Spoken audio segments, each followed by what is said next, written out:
서울고등법원이 이재용 삼성전자 부회장의 뇌물 공여 재판에서 징역 2년 6월에 집행유예 4년을 선고했습니다. 재판부는 박근혜 전 대통령과 최순실 씨가 국정농단의 주범이고 이 부회장은 대통령 요구에 수동적으로 응했다며 경영권 승계를 위한 청탁이 없었다고 판단했습니다. 검찰이 국정원 특수활동비 4억 원을 받은 혐의로 김백준 전 청와대 총무기획관을 재판에 넘기면서 이 사건의 주범은 이명박 전 대통령이라고 했습니다. 평창 올림픽이 끝난 뒤 이 전 대통령의 소환 조사가 이루어질 것으로 보입니다. 이문정 서울 북부지검 검사가 직속 상사인 검찰 간부로부터 성추행을 당했다고 폭로했습니다. 임 검사는 10여 년 전에 조희진 서울 동부지검장에게 자신의 피해 사실을 알렸지만 아무런 조치가 없었다고 주장했습니다. 서지현 검사의 성추행 폭로에 따라 법무부가 구성한 대책위원회의 위원장을 맡은 권인숙 한국여성정책연구원장이 뉴스룸에 출연합니다.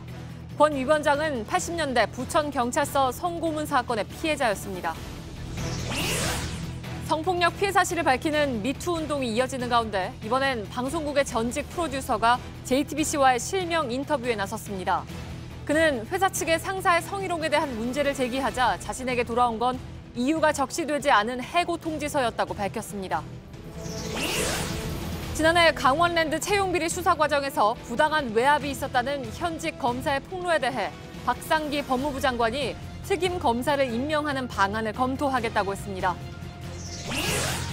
내일 내려오는 북측 예술단 본진이 당초 계획과 달리 만경봉 92호로 오고 숙식도 배에서 해결하겠다고 통보했습니다. 만경봉호로 내려오는 건 북한 선박의 입항을 금지한 524 대북제재 조치에 반하는데 정부는 예외적으로 허용하는 방안을 검토 중입니다. 겨울철 전통시장에서 한번 불이 나면 피해 규모도 큽니다. 하지만 가스통이나 전기줄 등 화재 위험 요소는 제거되지 않는데요. 잠시 뒤 밀착 카메라에서 전해드리겠습니다. 공기청정기가 도로 위로. 내일을 바꾸는 현대수소 전기차. 시청자 여러분, JTBC 뉴스룸을 시작하겠습니다. 이재용 삼성전자 부회장이 국정농단 항소심 재판에서 징역 2년 6월에 집행유예 4년을 받고 석방됐습니다. 앞서 1심 재판부는 이 부회장과 박근혜 전 대통령의 독대를 통해서 삼성의 승계 작업을 둘러싼 포괄적인 현안이 존재했고 그리고 그 해결을 위한 묵시적 청탁이 있었다고 판단했습니다. 당시 1심 재판부는 그래서 이번 사건의 본질을 자본 권력과 정치 권력의 부도덕한 밀착이라고 규정한 바가 있죠. 그러나 오늘 2심 재판부는 이런 주요 쟁점들에 대한 1심의 판단을 인정하지 않았습니다. 이 부회장이 박 전 대통령의 요구를 못 이겨서 수동적으로 승마 지원 등에 응했다는 것입니다. 자신은 피해자라는 이 부회장 측의 주장에 손을 들어줬다는 것이 법조계의 평가입니다. 즉 2심 재판부는 여전히 정치는 갑, 재벌은 을이라는 판정을 내린 셈입니다. 특히 이번 2심에서는 조금 전에 말씀드린 묵시적 청탁권과 안종범 전 수석 수첩의 증거 능력 등에 대해서 1심과 법리가 크게 엇갈리면서 향후에 대법원에서 치열한 법리 다툼이 예상된다는 관측도 법조계에서 나오고 있습니다. 먼저 김선미 기자의 보도입니다.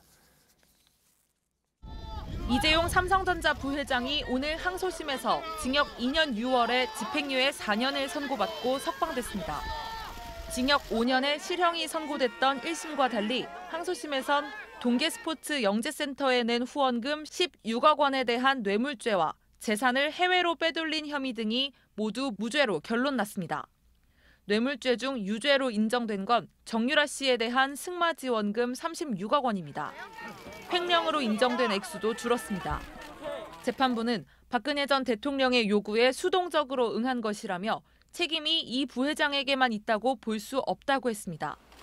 1심에서 법정 구속됐던 최지성 전 미래전략실장과 장충기 전 차장을 비롯해 다른 피고인들도 집행유예를 선고받았습니다. 오늘 결과에 대해 특검팀은 이 부회장에게 면죄부를 주기 위해 사건의 본질을 왜곡한 것이라며 대법원 상고를 통해 철저히 다투겠다고 했습니다. 반면 이 부회장 변호인은 중요한 공소 사실에 대해 무죄를 선고한 재판부의 용기와 현명함에 경의를 표한다고 했습니다. JTBC 김선미입니다. 앞서 1심은 이건희 삼성 회장으로부터 이재용 부회장으로의 경영권 승계를 위해서 삼성에 포괄적인 현안이 있었다고 판단했습니다. 이것을 해결하기 위해서 승마 지원 등 뇌물 공여도 이루어졌다는 것입니다. 그러나 항소심 재판부는 삼성 계열사 합병 등 여러 움직임을 승계 작업의 일환으로 볼 수 없다고 판단했습니다. 즉 부정한 청탁을 했느냐 안 했느냐를 놓고 1심과는 완전히 반대로 간 것입니다. 이어서 김나한 기자의 보도입니다. 특검이 기소한 이재용 삼성 부회장의 뇌물 공여 혐의는 크게 두 가지입니다. 먼저 삼성에서 최순실 씨와 딸 정유라 씨에게 준 승마 지원금 78억 원을 단순 뇌물 공여로 기소했습니다. 이 경우에 이 부회장이 박근혜 전 대통령과 최 씨 측에 돈을 건넨 것만 확인되면 유죄입니다. 다른 하나는 미르와 K스포츠 재단 출연금과 동계스포츠 영재센터 지원금 등 240억 원 상당을 제3자에게 뇌물을 제공한 혐의로 기소했습니다. 박근혜 전 대통령을 통해 제3자인 재단 등이 이득을 봤다는 겁니다. 제3자 뇌물의 핵심은 부정한 청탁의 여부입니다. 그동안 특검은 삼성그룹에 이재용 부회장의 안정적인 경영권 승계라는 포괄적 현안이 있었고 박 전 대통령도 이를 알고 있었다고 주장했습니다. 삼성물산과 제일모직 합병 등도 모두 경영권 승계를 위한 작업들이었다는 겁니다. 1심에선 이를 모두 받아들였습니다. 하지만 이 부분에서 2심 법원의 판단이 뒤집혔습니다. 재판부는 삼성물산과 제일모직 합병 같은 개별 현안들이 이 부회장의 경영권 승계에 유리한 영향을 미쳤을 수 있지만 이는 다른 여러 효과들 중 하나라고 봤습니다. 이처럼 부정한 청탁의 존재가 인정되지 않으면서 영재센터와 재단 지원금 약 240억 원도 무죄로 결론났습니다.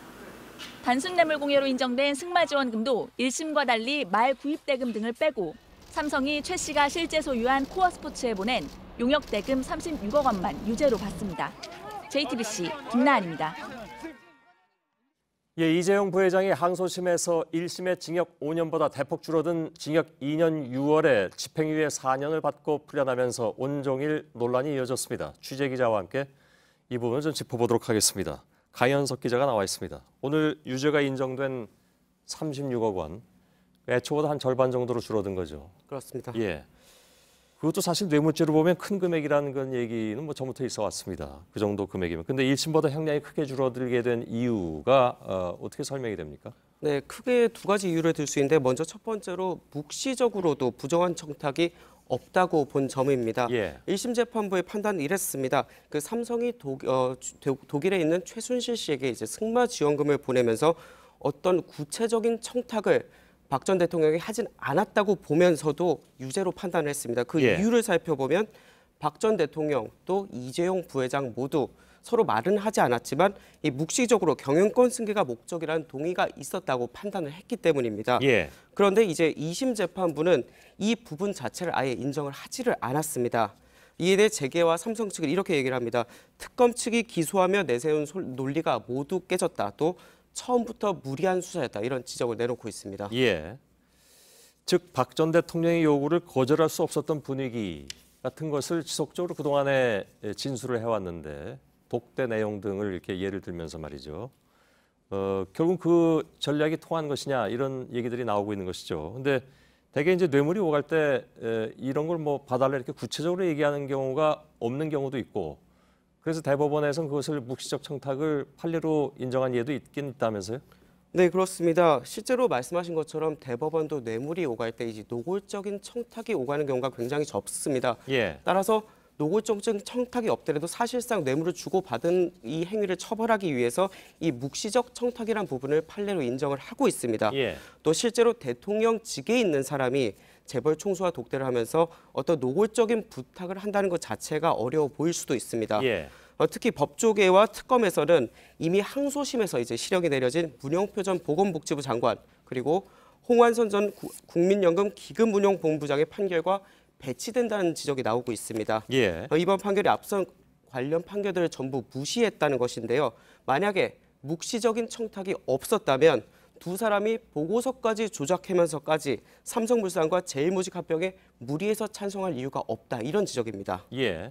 그 부분이 잘 설명이 되지 않는다. 이런 지적이란 말이죠. 근데 오늘 그 판결 내용 가운데는 국외재산 도피가 인정되지 않았는데 그 부분이 특히 좀 논란이 많이 된 것 같더군요. 네, 그렇습니다. 가장 형량이 중했던 부분이었습니다. 이 재산 국외도피죄 부분이 통째로 무죄가 됐습니다. 예.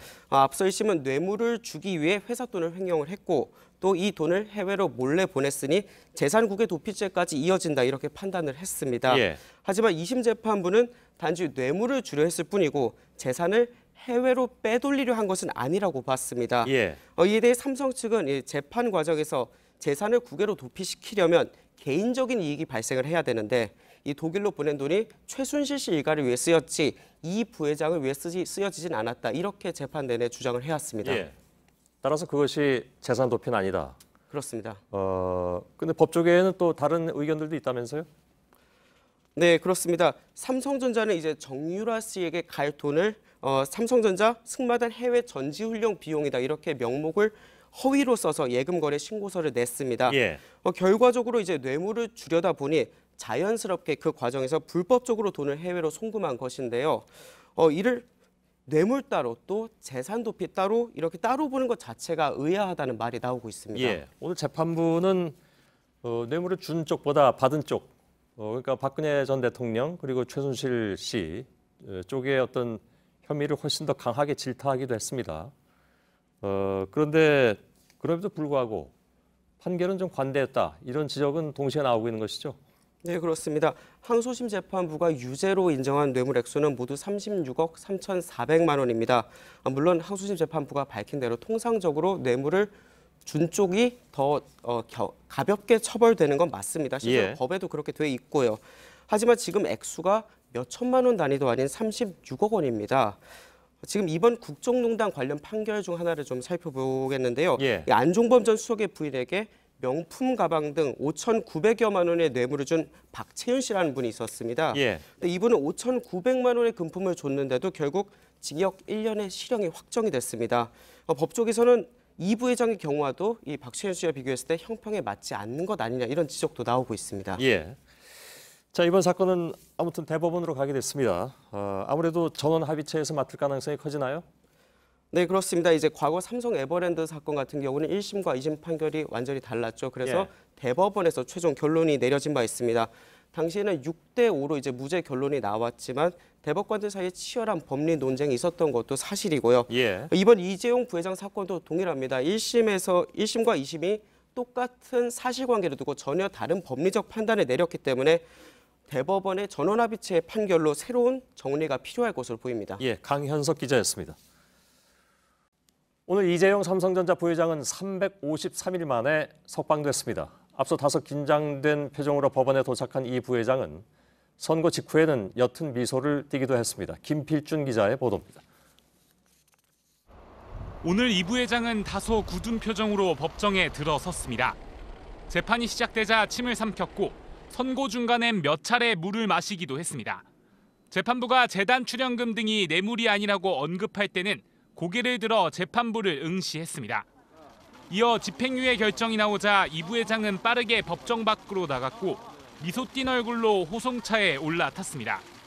1년여 동안 수감됐던 서울구치소에서 석방된 이 부회장은 기자들에게 입장을 밝히기도 했습니다.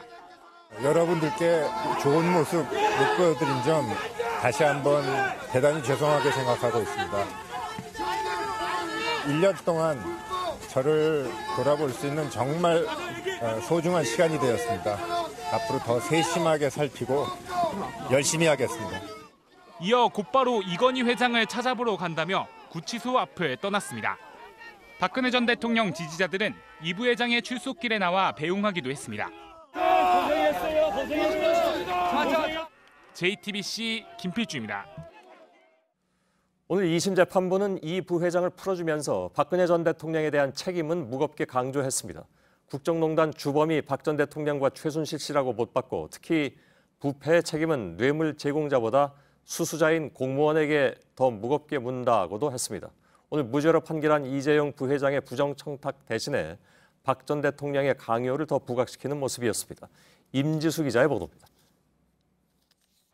선고 막바지에 이르러 재판부는 박근혜 전 대통령과 최순실 씨를 강도 높게 질책했습니다.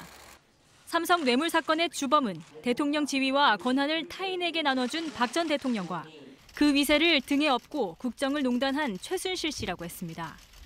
재판부는 최 씨가 그릇된 모성애와 사익을 추구하는 가운데 대한민국 최고 정치 권력자인 박 전 대통령이 삼성 경영진을 겁박했다고 봤습니다.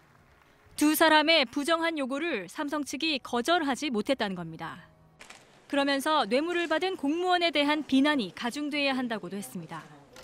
반면 그간 특검이 주장해온 영차 독대와 묵시적 청탁이 인정되지 않은 점은 박 전 대통령 재판에서 일부 유리한 요소로 작용할 수도 있다는 분석이 나옵니다. 김남근 민변 변호사는 박 전 대통령 측의 요구를 거절한 기업도 있는 반면 삼성의 경우 먼저 최 씨를 찾아가 만나고 허위 용역 계약서도 만들었는데 수동적인 뇌물 공여자로 볼 수 없다고 지적했습니다. JTBC 임지수입니다. 보신 것처럼 이재용 부회장의 항소심 결과는 당장 다음 주에 있을 최순실 씨 선고와 이어질 박근혜 전 대통령 선고에도 영향을 줄 전망입니다. 법조팀 취재기자와 두 사람의 재판 전망을 좀 짚어보도록 하겠습니다. 이승필 기자가 나와 있습니다. 자, 오늘 재판에서 박 전 대통령과 최순실 씨가 36억 원 뇌물수수의 공범이다. 이런 판단은 명확하게 나온 것이긴 합니다. 네, 그렇습니다. 이재용 부회장과 박근혜 전 대통령은 뇌물을 주고받은 이른바 대향범 관계입니다. 예. 이 때문에 오늘 재판 결과가 박 전 대통령 재판에도 영향을 줄 수밖에 없습니다. 항소심 재판부가요, 오늘 그 삼성이 동계 스포츠 영재센터 그리고 미르재단에 지원한 행위는 무죄로 판단을 했지만 승마 지원에 쓴 용역대금 36억 3천만 원은 뇌물로 인정했습니다. 그러면서 박 전 대통령과 최순실 씨가 뇌물수수죄의 공범에 해당한다라고 판단을 했고요. 다시 말해서 두 사람이 36억 3천만 원을 뇌물로 받은 공범이라고 본 겁니다. 당초 1심에서 뇌물로 인정한 액수가 72억 원. 그러니까 딱 이제 절반이 되는 셈입니다. 2심에서 인정받은 것이. 근데 이게 뭐 물론 적지 않은 돈이죠. 법적으로 어떤 의미가 있습니까? 이재용 부회장이 오늘 뇌물공여 혐의에 대해서 유죄 판단을 받았기 때문에 뇌물수수, 그러니까 뇌물을 받은 혐의로 재판에 넘겨진 박근혜 전 대통령도 유죄 판단을 받을 가능성이 커졌다, 이렇게 볼 수 있습니다.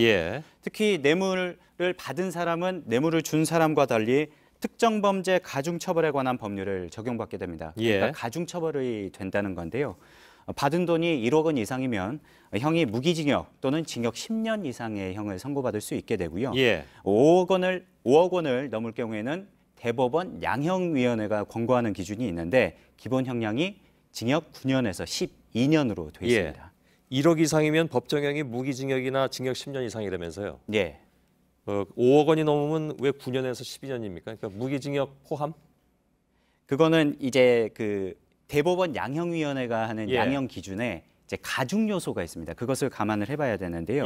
이 가중 요소가 뇌물수수와 관련해서는 적극적 요구가 있을 경우에는 형이 가중되는 요소로 규정을 하고 있습니다. 그래서 오늘 항소심 재판부의 판단을 한번 봐야 되는데요. 박 전 대통령이 삼성의 경영진을 겁박하고 또 피고인들이 이런 요구를 거절하지 못해서 거액의 뇌물을 줬다라고 판단을 했습니다. 이 박 전 대통령이 뇌물을 적극적으로 요구했다고 판단한 것으로도 볼 수 있기 때문에 이 부분이 형량을 결정할 때 방금 말씀드린 가중 요소가 될 수 있습니다. 그래서 이 9년에서 12년으로 돼 있는데 5억 원 이상일 때 가중 요소가 적용이 되면 무기징역까지도 가능해지게 되는 겁니다. 뭐 법적인 안팎에서는요, 뭐 그와 별도로 36억 원의 수뢰액이 인정된 것만으로도 중형이 불가피하다, 이런 관측도 나오고 물론 있습니다. 뭐 그렇겠죠. 자, 다음 주 화요일에 이제 최순실 씨 1심 선고가 예정이 되어 있습니다. 마찬가지로 최 씨 선고에도 영향이 물론 있겠죠. 네, 재판부에서 당장 박 전 대통령과 최 씨가 뇌물수수의 공범이라고 하지 않았습니까? 앞서 최 씨 1심 재판부가 기록 검토 등을 이유로 선고기일을 한 차례 연기했는데 오늘 항소심 결과를 지켜본 뒤에 판단하기 위한 것 아니냐, 이런 해석이 나왔었고요. 검찰은 최 씨에게 징역 25년 그리고 추징금 1,185억 원의 중형을 선고한 바 있습니다. 오늘 항소심 결과가 나온 다음에 최 씨 변호를 맡고 있는 이경재 변호사가 입장을 냈는데요. 오늘 판결 내용을 다각도로 분석하고 있다. 박 전 대통령과 최 씨가 뇌물 공범에 해당한다는 항소심 판단에 대해선 수긍하기 어렵다라고 주장을 했습니다. 알겠습니다. 자, 여기까지 듣죠. 이승필 기자였습니다. 자, 오늘 검찰이 국정원 특수활동비 뇌물을 받은 김백준 전 청와대 총무기획관을 재판에 넘기면서 주범은 이명박 전 대통령이라고 밝혔습니다. 이 전 대통령이 국정원장들에게 직접 돈을 요구했고 김 전 기획관은 시키는 대로 이 돈을 받아온 방조범이라는 것이죠. 이후에 이 전 대통령은 김 전 기획관에게 뇌물을 사용할 곳까지 직접 알려줬다는 것이 검찰의 설명이기도 합니다. 전직 대통령을 주범이라고 공표한 것은 검찰이 그만큼 수사에 자신감을 보인 것으로 풀이되고 있습니다. 이제 검찰의 칼끝은 이명박 전 대통령을 공개적으로 직접 겨냥했습니다. 평창 올림픽이 끝나는 대로 소환 조사가 이루어질 것이라는 관측이 나오고 있습니다. 먼저 한민영 기자의 보도입니다. 국정원에서 4억 원 특활비를 뇌물로 받은 주범은 이명박 전 대통령이라고 오늘 검찰이 밝혔습니다. 검찰은 앞서 같은 혐의로 구속된 김백준 전 청와대 총무기획관을 방조범으로 재판에 넘겼습니다. 이 전 대통령은 국정원장들에게 직접 특활비 상납을 요구한 것으로 조사됐습니다. 2008년 이 전 대통령이 김성호 당시 국정원장에게 직접 특활비를 달라고 한 뒤 김 전 기획관에겐 국정원으로부터 돈이 들어올 테니 받아놓으라고 지시했다는 겁니다.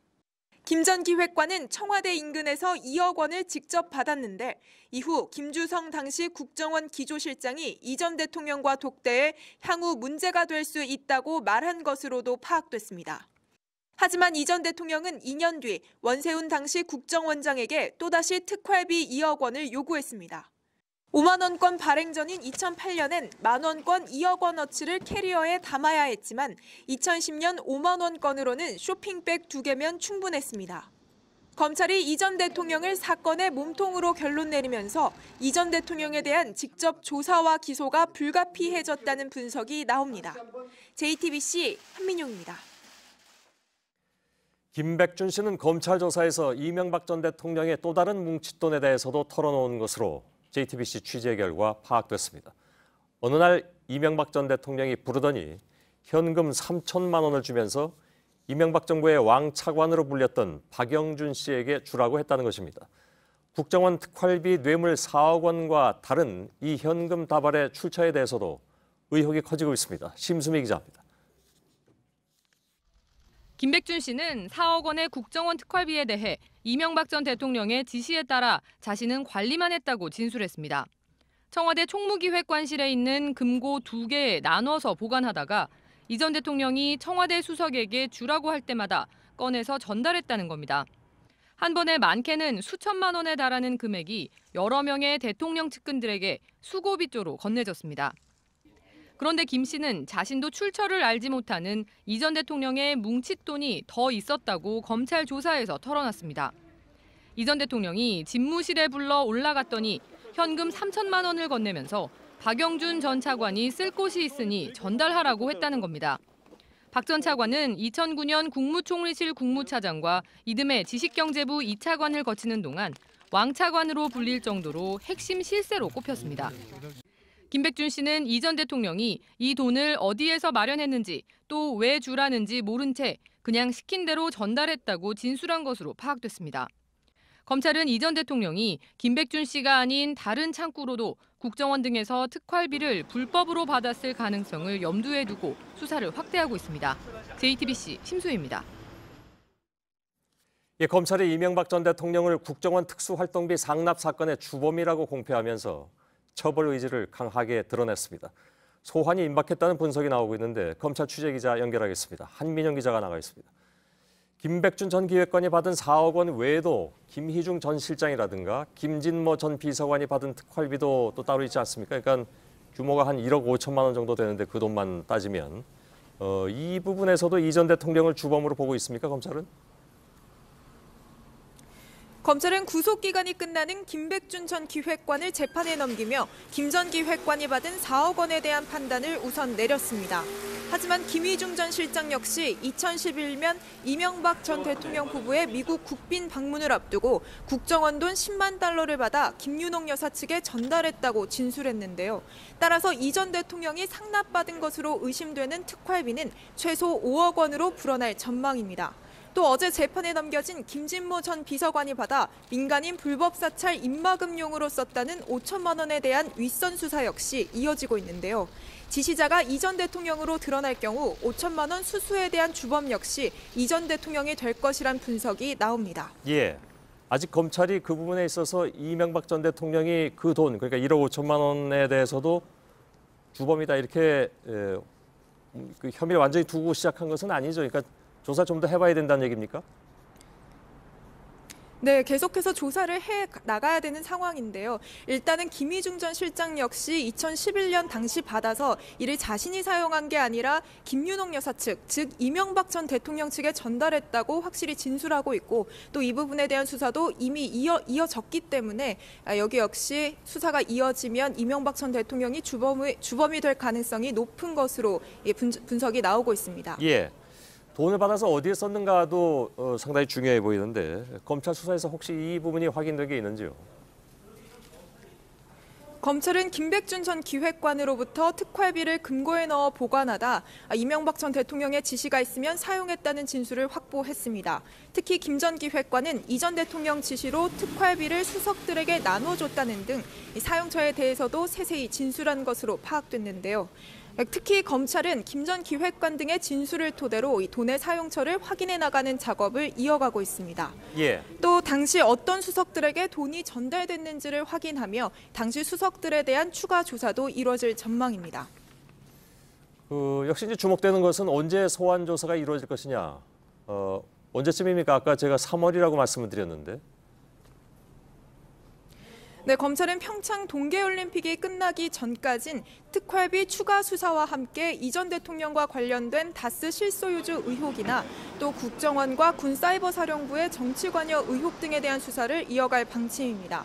이러한 작업이 마무리된 뒤 다음 달 초쯤 이 전 대통령을 피의자 신분으로 불러 조사할 것으로 보입니다.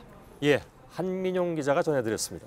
이런 검찰의 수사 결과에 대해서 이명박 전 대통령 측은 역시 강하게 반발했습니다. 한마디로 국정원 특활비는 알지도 못하는데 검찰이 모욕을 주려고 짜맞추기 수사를 하고 있다는 것입니다. 이희정 기자입니다. 이명박 전 대통령 측은 17대 대통령실 명의로 낸 입장문을 통해 검찰이 이 전 대통령을 특활비 수수의 주범으로 적시한 데 대해 반박했습니다. 사실관계에서도 크게 벗어나 있지만 그 절차와 법적 논리에서도 상식을 벗어나 있다며 경악을 금할 수 없다고 주장한 겁니다. 그러면서 이 전 대통령은 국정원 특활비를 상납받는 시스템이 있었다는 사실조차 몰랐다는 기존 주장을 되풀이했습니다. 이런 주장 끝에는 모욕주려는 짜맞추기 수사라며 정치적 저의가 깔렸다고 볼 수밖에 없다고도 덧붙였습니다. 앞서 이 전 대통령은 자신에 대한 수사 자체를 정치보복으로 규정한 바 있습니다. 보수를 괴멸시키고 또한 이를 위한 정치 공작이자 노무현 대통령의 죽음에 대한 정치 보복이라고 보고 있습니다. 하지만 일주일 만에 사무실로 출근한 이 전 대통령은 좁혀오는 검찰 수사에 대해 추가로 직접 발언을 하진 않았습니다. 그 국정원 특활비 지시한 적 있으십니까? JTBC 이희정입니다. 예, 서울 북부지검의 임은정 검사가 자신의 과거 성추행 피해를 폭로했습니다. 임 검사는 조희진 서울 동부지검장이 서지현 검사 사건 조사단장을 맡는 것에 반대를 하고 있는 상황입니다. 임 검사는 15년 전 직속 상관이 가해자였다고 주장하고 조 지검장에게 이와 같은 사실을 털어놨지만 당시에 별다른 조치가 없었다고 주장했습니다. 서준석 기자입니다. 서울 북부지검 소속 임은정 부부장 검사가 오늘 검찰 내부 통신망인 이프로스에 글을 올렸습니다. 자신도 15년 전 성추행을 당했다고 주장했습니다. 2003년 5월 경주지청에서 근무할 당시 직속 상관인 A 부장으로부터 강제추행을 당했다는 겁니다. 임 검사는 회식 뒤 A 부장이 술에 취한 자신을 집까지 바래다주는 과정에서 강제로 추행을 했다고 밝혔습니다. 임 검사는 당시 수석검사를 통해 A 부장의 사표 제출을 요구했지만 받아들여지지 않았다고 했습니다. 도움을 청한 또 다른 선배로부터는 알려지면 손해니 자신 보고 사표를 쓰라는 답변을 들었다고 주장했습니다. 임 검사는 2년 뒤 또 다른 직속 상관의 성매매 의혹을 제기했다가 2차 피해를 당한 경험도 털어놨습니다. 부장 잡아먹는 꽃뱀으로 낙인 찍혔다는 겁니다. 임 검사는 2007년 열린 전국 여검사 모임에서 이 같은 피해 사실을 조희진 성폭력 피해 조사 단장에게 이야기했지만 후속 조치는 없었다고 밝혔습니다. 서울 동부지검에 마련된 성추행 진상조사단은 오늘 이문장 검사가 추가로 폭로한 성폭력 피해 사건에 대해서도 조사할 방침이라고 밝혔습니다. JTBC 서준석입니다. 예, 사회 각계에서 미투 선언이 이어지고 있는 가운데 이번에는 전직 프로듀서가 실명 인터뷰에 나섰습니다. 한 지방방송사에서 PD로 일했던 강민주 씨입니다. 상사의 성희롱 발언에 문제를 제기하자 그에게 돌아온 것은 아무 이유가 적시되지 않은 해고 통지서였다고 합니다. 윤재영 기자가 만났습니다.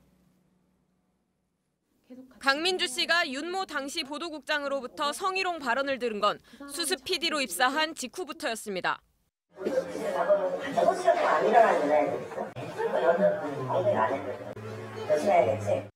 한 본부장은 강 씨가 있는 단톡방에 여성의 노출 사진을 올리기도 했습니다. 자기 첫 경험 얘기를 하면서 웃음을 강요하고. 강 씨는 회사 측에 문제를 제기하자 오히려 자신에게 화살이 돌아왔다고 주장했습니다. 사고가 정상적이지 않다느니, 분위기를 못 맞춘다느니.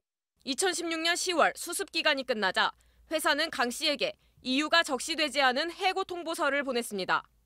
강 씨는 전남지방노동위원회에 부당해고 구제 신청을 한 뒤 CBS 본사에도 감사를 요청했습니다. CBS 본사는 사진을 올렸던 본부장에게는 성희롱 행위를 인정해 정직 3개월의 징계를 내렸지만 보도국장에게는 인사권이 전남 CBS에 있다는 이유로 징계를 권고한다고만 했습니다. 강 씨는 이후 회사 측에 회유가 있었다고 주장했습니다. 이걸 바깥으로 해가지고 이렇게 우리 전남 CBS 명예를 침출시키는가? 이거 들어와서 일해줄 수 있겠어? 우리 또 잘라. 1차로 내가 금전적인 보상으로 일단 해가지고 이 부분에 대해서는. 지방노동위원회에는 강 씨의 업무 능력과 인성에 문제가 있다고 밝혔습니다. 하지만 노동위원회는 합리적 이유 없이 강 씨 채용을 거부한 것은 부당해고에 해당된다고 판정했습니다. 이에 강 씨는 지난해 5월 복직했고 해당 보도국장은 감봉 3개월을 받았습니다. 하지만 회사는 지난해 11월 계약기간 만료를 이유로 강 씨에게 2차 해고를 통보했습니다. 회사 측은 성희롱에 대한 문제 제기로 강 씨를 해고한 건 사실이 아니라고 밝혔고 해당 보도국장은 강 씨가 근거 없는 발언으로 명예를 훼손했다고 주장했습니다. JTBC 윤재영입니다. 예, 그런데 문제는 여기서 그치지 않습니다. 강 PD는 상사들의 성희롱을 고발한 후에 2차 피해에 시달려야 했다고 주장했습니다. 실제 가해자로 지목된 당시 보도국장은 강 PD의 말투가 공격적이고 화합하지 못한다는 내용으로 직원들에게 이메일을 돌린 것으로 확인됐습니다. 김지아 기자입니다. 강민주 씨는 화합하지 못하고 윗사람 동료 간 인간관계가 부족하다. 대화할 때 말투가 공격적이고 선배의 지도에 항상 대꾸한다. 강 씨에 대한 성희롱 문제가 불거지자 가해자로 지목된 보도국장이 전남 CBS 직원들에게 보낸 메일입니다. 강 씨의 언행과 인성을 문제 삼은 사실 확인서를 첨부해 직원들에게 확인해달라고 부탁한 겁니다. 사 내에서 제가 문제가 있다는 식으로, 인성이 문제가 있었다는 식으로 이제 썼더라는 거죠. 그런데 결국 강 씨가 전남지방노동위원회에서 부당해고 판결을 받아내고 복직하자 윤 전 국장은 강 씨를 명예훼손으로 검찰에 고소했습니다. 강 씨에 대한 명예훼손 고소가 무혐의 처리되자 회사 측은 전문가와 컨설팅 계약을 맺고 강 씨와 관련한 대책을 논의한 정황도 포착됐습니다. 이에 윤 전 국장은 자신은 해고와 관련해 논의를 할 수 있는 직책이 아니라고 밝혔습니다. 이거는 성의 문제가 아니에요. 그냥 강자와 약자, 가불관계, 제가 볼 때. JTBC 김지아입니다. 네, 지난해 강원랜드 채용 비리를 수사하는 과정에서 상부로부터 부당한 외압을 받았다는 현직 검사의 폭로가 나와 논란이 일고 있죠. 법무부와 검찰은 즉각 진상조사에 착수하겠다며 특임 검사를 임명할 가능성도 언급했습니다. 먼저 이한길 기자입니다. 문무일 검찰총장 출근길에 기자들의 질문이 쏟아졌습니다.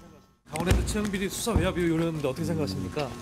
사실관계 확인 결과에 따라서 필요한 조치를 취하도록 하겠습니다. 박상기 법무부 장관도 신속한 진상조사를 약속했습니다. 특임 검사 임명도 검토하겠다고 했습니다. 예, 특임 검사는 이제 검찰 대검에서 임명하는 거기 때문에 어쨌든 그걸 포함해서 적극적인 방법을 강구해 보겠습니다. 앞서 안미현 검사는 지난해 춘천지검 부임 당시 강원랜드 채용비리 수사를 하는데 상부에 외압이 있었다고 주장했습니다. 지검장이 김수남 당시 검찰총장을 만난 뒤 갑자기 최응집 전 강원랜드 사장을 불구속으로 재판에 넘기라고 지시했다는 겁니다. 부장검사로부터는 청탁자 명단에 있던 권성동 자유한국당 의원 등에 대한 증거를 삭제하라는 지시를 받았다고도 했습니다. 안 검사는 권 의원 외에도 현직 고검장이 수사팀에 압력을 행사한 정황이 있다고 말했습니다. 이에 대해 권 의원은 JTBC와의 통화에서 검찰총장을 포함해 누구에게도 압력을 행사한 적이 없다며 법적 대응을 준비하겠다고 해명했습니다. JTBC 이한길입니다. 네, 이렇게 수사 외압 의혹이 불거진 강원랜드 채용 비리 사건은 초반부터 봐주기 수사란 비판이 계속됐습니다. 청탁자로 거론된 의원들의 소환 조사는 이루어지지 않았고 최흥집 전 강원랜드 사장도 불구속 기소됐었습니다. 결국 강원랜드 사건은 재수사에 들어간 상태죠. 최수연 기자입니다. 강원랜드 인사팀이 정리한 신입사원 청탁자 명단입니다. 120명의 청탁자 명단엔 자유한국당 권성동 의원과 염동열 의원의 이름도 등장합니다. 각각 11명과 46명을 청탁한 것으로 나옵니다. 2016년 2월 강원랜드 자체 감사에서 드러난 부정청탁 입사자 등 493명에 포함됐습니다. 하지만 춘천지검은 권 의원과 염 의원을 소환하지 않고 일부 비서관과 염 의원만 서면 조사했습니다. 수사는 지난해 4월 최흥집 강원랜드 사장과 인사팀장 등 2명만 업무방해 혐의로 불구속 기소하며 마무리됐습니다. 120명의 청탁자 명단이 나왔지만 공소장엔 불상의 다수인으로부터 청탁받았다고만 적혔습니다. 청탁 사건의 핵심인 청탁자가 빠진 겁니다. 검찰이 사회적 통념에 벗어나지 않는 수준의 청탁으로 보고 봐주기 수사를 한다는 비판이 일었습니다. 검찰은 여전히 직접 청탁 증거가 부족하다는 입장입니다. 결국 지난해 9월 시민단체들의 고발로 재수사에 착수하면서 최 전 사장은 구속됐습니다. 지난달엔 염동열 의원이 피의자 신분으로 검찰에 출석했습니다. JTBC 최수연입니다. 북한은 어젯밤 늦게 김영남 최고인민회의 상임위원장을 단장으로 한 고위급 대표단을 보내겠다고 알려왔습니다. 북한이 대외적인 국가 수반을 내려보낸다는 점에서 올림픽 개막을 전후로 북미 2인자급 대화가 이루어질지 기대가 커지고 있습니다. 박현주 기자입니다. 북한이 고위급 대표단에 김영남 상임위원장과 이름을 밝히지 않은 단원 3명, 지원 인원 18명을 포함시켰습니다. 체류 기간은 올림픽 개막일인 9일부터 2박 3일간입니다. 실질적 2인자인 최용해 노동당 부위원장 대신 대외적 국가 수반으로 정상 외교가 가능한 김 위원장이 선택됐습니다. 최용해는 이 당에서 일하는 사람이거든요. 이거는 국가 행사이기 때문에 최용해가 평창에 오는 것은 어울리지 않는다. 최용해 부위원장이 정부의 금융제재 대상으로 미 측과 협의를 거칠 수밖에 없다는 사정도 고려했을 것으로 보입니다. 관심은 미국 대표단장격으로 방한하는 마이크 펜스 부통령과의 접촉 여부입니다. 조셉 윤 미국 대북정책 특별대표는 일단 말을 아꼈습니다.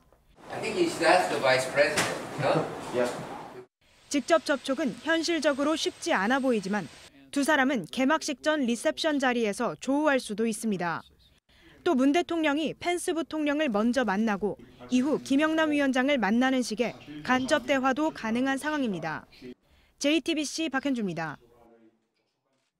북한이 김영남 위원장을 보내겠다고 밝힌 데 대해서 청와대는 직접 환영의 뜻을 밝히면서 대통령과의 면담 가능성을 열어두었습니다. 그러나 야당에서는 김 위원장이 실권자가 아니라면서 북한의 성의를 문제 삼는 목소리도 나왔습니다. 이성대 기자입니다. 청와대는 북한을 대외적으로 대표하는 김영남 상임위원장의 방문을 높이 평가했습니다. 올림픽 성공에 대한 북한의 의지가 반영되었고 북한이 진지하고 성의 있는 자세를 보였다고 평가합니다. 청와대가 직접 환영 입장을 밝힌 건데 그 배경엔 미국 펜스 부통령과 김 위원장이 접촉해 북미 대화의 계기를 마련하길 바라는 기대가 깔렸다는 분석입니다. 청와대는 문재인 대통령이 김영남 위원장 일행과 어디서 어떤 수준으로 만날 것인지 검토 중이라고 밝혀 면담 추진에도 무게를 실었습니다. 북한 고위급 대표단은 오는 9일 문 대통령이 주최하는 리셉션과 올림픽 개막식에 참석한 뒤 다음 날 아이스하키 남북 단일팀의 경기를 관람할 걸로 보입니다. 자유한국당은 김영남 방문에 과도한 의미를 두는 건 북한의 위장평화 공세에 휘말리는 것이라고 비판했습니다. 하지만 이 같은 비판은 박근혜 정부 때였던 2014년 인천 아시안게임 폐막식에 황병서 등이 내려왔을 때와는 정반대란 지적도 나옵니다. 새누리당은 북한 인사들의 아시안게임 폐막식 참여를 환영합니다. 북한 응원단 참여가 무산되어 섭섭했는데 정말 잘된 일입니다. JTBC 이성대입니다. 네, 평창 올림픽이 다가오면서 본격적인 올림픽 외교의 무대도 열렸습니다. 남북 간 자연스러운 만남의 장도 늘고 있습니다. 강릉 현장의 취재기자 연결하죠. 온누리 기자, 지금 강릉에서는 국제올림픽위원회 IOC 총회 개회식이 진행이 되고 있죠? 네, 올림픽 개막을 앞두고 IOC는 총회를 열어 각종 스포츠 의제들을 다룹니다. 오늘은 전 세계 IOC 위원들을 비롯한 약 1000여 명이 개회식에 참석을 했습니다. 문재인 대통령은 올림픽 사전 행사나 다름없는 이 자리에서 각국 대표단을 만나고 또 방금 전 축사도 했습니다. 이 축사 내용을 함께 들어보시죠. 남북이 단일팀을 구성하는 평화올림픽도 많은 사람들에게 불가능한 상상처럼 여겨지곤 했습니다. 그러나 염려는 사라졌고 상상은 현실이 되었습니다. 네, 그 평화 올림픽을 강조했고, 그리고 이제 여기에는 어제 입국한 장웅 북한 IOC 위원도 함께했죠. 네, 문 대통령은 북한의 장웅 IOC 위원에게도 감사 인사를 전했습니다.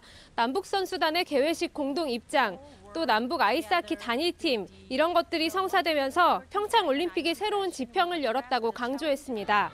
장웅 위원은 오늘 휴전벽 제막 행사에 참석해서 평화 올림픽에 대한 지지를 다시 한번 보냈습니다. 네, 선수들 얘기를 좀 해볼게요. 오늘은 남북 피겨팀도 한 링크에서 같이 훈련을 했다면서요? 네, 우리 피겨 페어팀 감광찬과 김규훈 선수가 오늘 강릉에서 첫 훈련을 했습니다. 이 자리에는 북한 페어팀 염대옥과 김주식 선수도 함께 훈련을 했는데 남북 선수들은 지난해 캐나다에서 함께 전지훈련을 하면서 굉장히 친해진 사이입니다. 우리 김규훈 선수가 북한 선수에게 줄 선물을 준비해서 훈련이 끝나고 전달을 해줬다고 합니다. 네, 해외 언론들도 이 훈련에 관심이 많았을 텐데 어땠습니까? 네, 많은 외신 기자들이 이 두 팀의 훈련을 같이 지켜봤고 또 질문을 던졌습니다.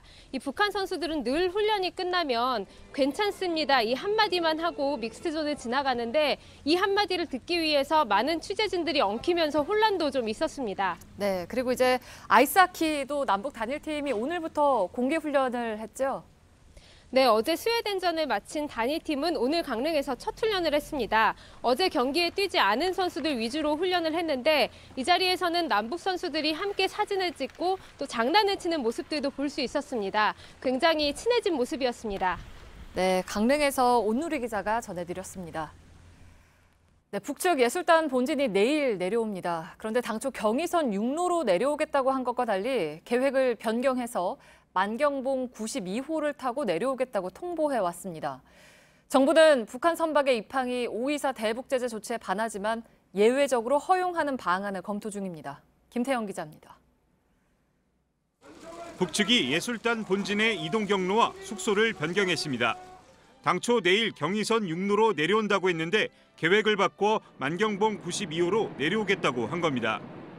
또 8일 강릉 공연을 마칠 때까지 숙식도 만경봉호에서 해결하겠다고 알려왔습니다. 정부는 대책 마련에 나섰습니다. 동안 숙식의 편리를 위해서 만경봉호 이동을 알려왔고요. 그 부분에 대해서 지금 협의가 진행 중인 사안입니다. 만경봉호로 내려오는 건 북한 선박의 입항을 금지한 5.24 대북제재 조치에 저촉됩니다. 다만 정부는 올림픽의 성공적 개최를 위해 예외 조치로 허용하는 방안과 함께 만경봉호를 어느 항구에 머무르게 할지 등을 검토 중입니다. 북측이 갑자기 계획을 바꾼 건 금강산 원산지구 관광시설 중 하나인 만경봉호를 홍보하려는 목적도 있는 것으로 보입니다. JTBC가 지난해 말 취재한 결과 당시 원산항에 정박돼 있던 만경봉 92호는 해상 관광호텔로 개조하는 작업이 이루어졌습니다. 북측 예술단 선발대는 공연 장비를 싣고 하루 먼저 경의선 6로로 내려왔습니다. JTBC 김태영입니다. 네, 북한에 억류됐다 의식불명 상태로 귀국한 뒤 사망한 미국 대학생 오토 원비어의 부친이 평창 동계올림픽 개회식에 참석한다고 워싱턴 포스트 등 미국 언론이 보도했습니다. 미 언론은 마이크 펜스 부통령이 원비어 부친을 손님 자격으로 개회식에 초대했고 이는 대북 압박에 초점을 맞춘 것이라고 분석했습니다. 평창 올림픽을 준비하는 현장에서는 잡음이 이어지고 있습니다. 민간 보안업체에 채용된 대학생들이 업체 관계자로부터 성추행을 당하는 일이 발생했습니다. 일부는 현장에 배치된 지 닷새 만에 일을 그만두기도 했습니다. 강희연 기자입니다. 대학생 A씨는 올림픽 경기장 보안요원 아르바이트 자리를 구했습니다.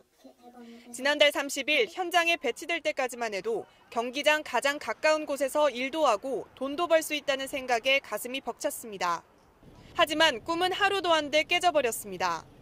관리를 맡은 민간 보안업체 팀장이 성추행을 시작한 겁니다. 처음에는 여기 팔뚝이나 아니면은 여기 어깨 쪽 그쪽을 터치를 많이 했어요. 근데 이제 나중에는 등 쪽까지 터치를 하더라고요. 예의를 지켜달라는 항의에 팀장은 오히려 힘으로 제압했습니다. 저를 이렇게 양팔에 가둬놓고 말씀을 하시는 거예요. 위협적으로 느껴져가지고. 굴욕감은 커졌습니다. 예쁜 언니들 여기서 뭐해? 슬픈 여자 대하듯이 그렇게 대한다는 것 자체에 기분이 너무 나빴고 불쾌했고. 주변에 물어보니 최소 5명이 넘는 학생들이 이런 식으로 성추행을 당했다고 털어놨습니다. 참다 못한 A씨는 결국 어제 일을 그만뒀습니다.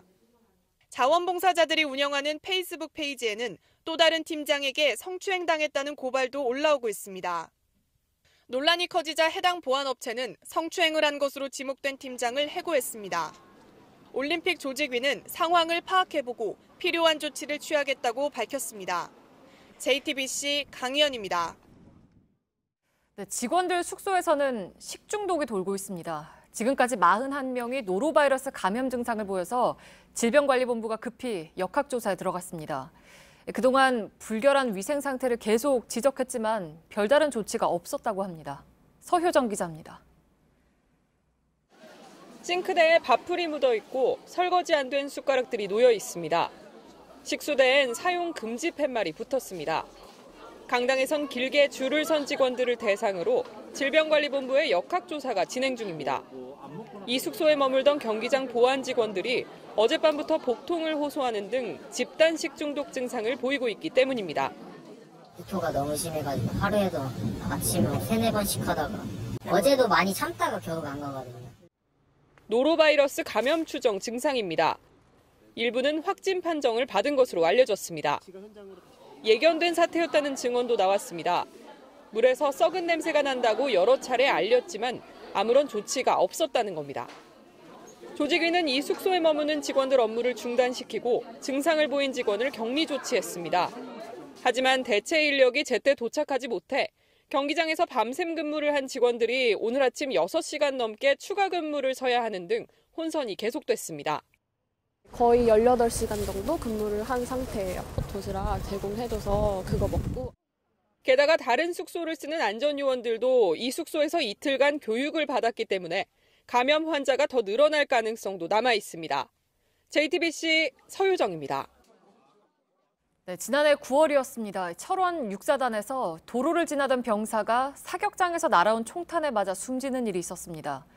저희 JTBC가 이 사건의 조사 기록을 입수해서 분석했습니다. 관리가 부실했던 흔적들이 곳곳에서 발견됐습니다. 유선희 기자입니다. 사고 사격장의 사로는 8개입니다. 하지만 군 조사 기록에 따르면 사고 당시엔 2개가 고장나 6개만 사용했는데 그나마 또 이 가운데 3개 사로에선 30m 앞 표적이 고장난 상태였습니다. 당시 사격은 다양한 거리의 표적을 자세를 바꿔가며 쏘는 훈련이었는데 결국 3개 사로에선 30m 표적이 있을 법한 곳에 6발씩을 연사한 겁니다. 30m 표적 위치상 사격 시 총구는 아래를 향합니다. 하지만 연사 중에 총구가 수평에서 6.83도만 올라가도 총탄이 사고가 난 도로에 닿을 수 있습니다. 군은 그럼에도 표적 위치만 강조하며 사고와는 무관하다고 결론 내렸습니다. 소총의 반동이나 자세 변경 시 총구 방향 등을 고려하면 표적 없이 하는 훈련은 위험하다는 게 전문가들의 지적입니다. 또 숨진 병사는 사격장 뒤를 걸어가다 사고를 당했는데 그곳엔 출입을 통제하는 초소도 없었습니다. 폭우로 떠내려갔는데 복구를 안 한 겁니다. 사격장이 가장 기강이 확립되고 또 빈틈없이 일 처리가 돼야 되는 공간으로 알았는데 총체적 부실이 집약돼 있었습니다. 하지만 이런 조사 결과에도 군은 초급 간부 3명만 기소하고 사단장 등에 대한 징계 결정을 미루고 있습니다. JTBC 유선입니다. 미국에서 열차 사고가 잇따르고 있습니다. 이번엔 사우스캐롤라이나주에서 발생했는데 2명이 숨지고 100명 넘게 다쳤습니다. 올 들어 이렇게 큰 사고만 3번째입니다. 그런데 열차 사고를 줄여줄 최신 기술과 관련한 예산이 삭감돼서 논란입니다. 박상욱 기자입니다. 화물 열차는 종이장처럼 구겨지고 여객 열차인 암트랙 기관차는 심하게 찌그러진 채 탈선했습니다. 승객 139명과 승무원 8명을 태운 암트랙 열차가 현지 시간 4일 새벽 사우스캐롤라이나주 케이스 인근에서 정차 중이던 화물 열차를 들이받았습니다. 이 사고로 암트랙 기관사 등 2명이 숨지고 116명이 다쳤습니다. 미국 조사 당국은 여객 열차가 화물 적재 선로에 잘못 들어선 것으로 보고 있습니다. 지난달 시애틀 인근에서도 열차 탈선으로 3명이 숨지고 100여 명이 다쳤습니다. 미국 언론은 최근 이딴 사고의 원인으로 사고 위험을 낮추는 안전장치 부족 등에 주목하고 있습니다. 충돌이나 탈선의 위험이 있을 때 열차가 스스로 속도를 제어하는 PTC의 의무 도입 시기는 당초 2015년에서 2018년 말 그리고 2020년 말로 2차례 늦춰졌습니다. 미 NBC 뉴스는 트럼프 대통령이 새해 예산안에서 암트랙 기금을 13%, 약 6억 3천만 달러 삭감시켰다며 안전 관련 신기술의 도입 문제는 더욱 뒷전으로 밀려났다고 지적했습니다. JTBC 박상욱입니다. 네, 입춘이 지났다지만 여전히 추우셨죠. 전국 대부분 지역에 한파특보가 내려졌고 제주와 호남에는 사흘째 폭설이 왔습니다. 추위가 이렇게 길어지면서 이번 겨울에만 10명이 한랭 질환으로 숨졌습니다. 어환희 기자입니다. 열심히 치워도 눈은 어느새 도로, 도라르방 등 곳곳에 쌓입니다. 눈비가 섞여 잿빛이 되어버린 횡단보도 탓에 시민들의 출근길은 쉽지 않습니다. 비행기 창밖으로 보이는 제주는 하얀 눈으로 뒤덮여 있었습니다. 사흘째 폭설이 내리면서 오늘 오전에는 제주 항공편 8편이 결항됐습니다. 입춘이 하루 지났지만 오늘도 제주를 비롯한 전국에 영하의 날씨가 계속됐습니다. 한낮인데도 서울 청계천에는 이렇게 하천물이 꽁꽁 얼어 있습니다. 작은 고드름이 생긴 대야를 앞에 두고 시장 상인들은 난로에 몸을 녹이며 손님을 기다립니다. 한랭 질환자도 급격히 늘어났습니다. 어제까지 약 2달간 504명의 한랭 질환자가 발생했는데 지난 겨울보다 45% 넘게 증가한 수치입니다. 사망자도 10명으로 3명이 숨진 지난 겨울보다 3배를 웃돕니다. 평년 기온을 훨씬 밑도는 강추위는 모레까지 계속될 것이라고 기상청은 내다봤습니다. 내일 아침 최저 기온은 서울 영하 14도, 강릉 영하 12도, 대구 영하 11도로 예보됐습니다. 전남 서해안과 제주도에는 내일까지 최고 7cm, 제주 산간은 모레까지 최고 40cm의 눈이 더 내릴 것으로 보입니다. JTBC 어환입니다.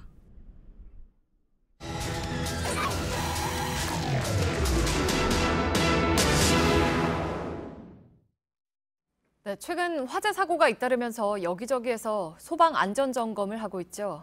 밀착 카메라는 전통시장 상황을 좀 보고 왔습니다.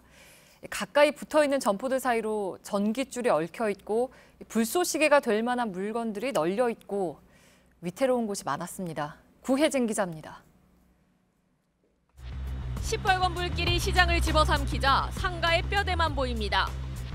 소방관들이 열심히 물을 뿌려보지만 불길은 쉽사리 잡히지 않습니다.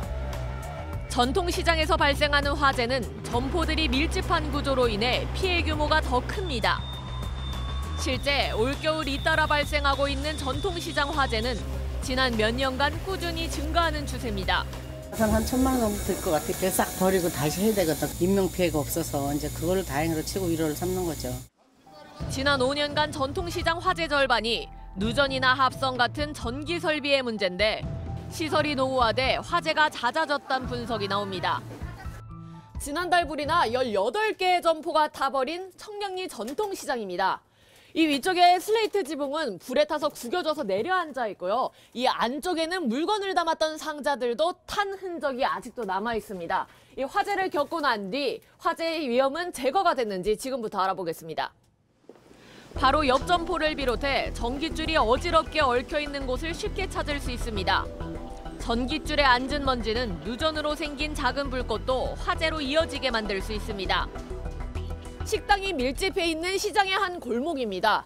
위를 보면 전선 피복이 벗겨져서 전선 안쪽이 다 드러난 것을 보실 수 있고요. 그 위에는 전선 여러 개가 얼기설키 얽혀 있습니다. 또 이것은 도시가스 관인데요. 도시가스 관에도 전선이 지나는 것을 보실 수 있습니다. 하지만 이 가게 사이에는 불이 났을 때 불을 키울 수 있는 스티로폼과 나무 목재들로 채워져 있습니다. 이처럼 시장 골목엔 종이 상자들을 쌓아둬 불이 번지기 쉽고 불판 바로 옆에 가스통이 붙어 있는 곳도 있습니다. 콘센트 문어발 사용도 눈에 띕니다. 골목 곳곳에는 화재 시 불쏘시개로 둔갑할 수 있는 상품 재고들이 쌓여 있습니다. 명절을 맞아 인근 소방서에서는 점포마다 화재 점검 매뉴얼을 나눠줬습니다. 이 매뉴얼 안에는요. LPG 용기 옆에 난로를 놓지 말라고 했지만 가스통 바로 옆에 난로를 놓은 곳이 많습니다. 영하 10도를 넘나드는 추위에 한 상점에서만 여러 개의 난로를 씁니다. 상인들은 어쩔 수 없다는 입장입니다. 소문있는 고사리, 호박, 오이, 딴 것들은 모르는데 이런 것들이 무조건 얼어. 몇 박스를 버렸어, 저번 주에. 위급 상황에 대처할 시설도 부실한 곳이 많습니다. 가게 앞에 소화기가 방치되어 있어 살펴보니 고장난 소화기입니다. 지난해 기준으로 전통시장에서 보험에 가입한 가게는 10곳 중 4곳이 채 안 됩니다. 그래서 보험료 부담들이 되죠. 이게 소멸성이라 들다가도 많은 경우도 되게 많더라고요. 근데 많은 경우는 돌려받는 게 없잖아. 가입을 하고 싶어도 할 수 없는 곳도 많습니다. 사진 찍어가더니 안 된다 하더라고. 불나면 이제 쉽게 타는 건물이다 이거지. 화재 위험 요소가 곳곳에 보이는데도 개선이 안 되는 탓에 전통시장 화재가 반복되고 있습니다. 시설 개선과 함께 제도적 개선도 시급해 보입니다. 밀착 카메라 구희진입니다. This watch has seen moments that last a second and moments that last forever. It's marked the promise of a new season, seen the game's brightest stars go head-to-head at Melbourne Park. Yet it's not until we look back that we understand that at those very moments we were standing on the edge of Australian Open history. It doesn't just tell time, it tells history.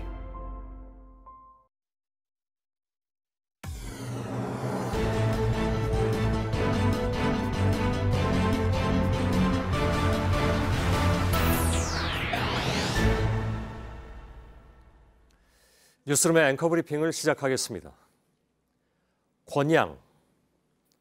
온 국민이 그 이름은 모르는 채 성만으로 알고 있는 이름 없는 유명 인사. 얼굴 없는 우상이 되어버린 이 처녀는 누구인가? 지금으로부터 32년 전에 이제는 고인이 된 조영래 변호사가 낭독한 이른바 권양 사건의 변론 요지 중의 한 구절입니다.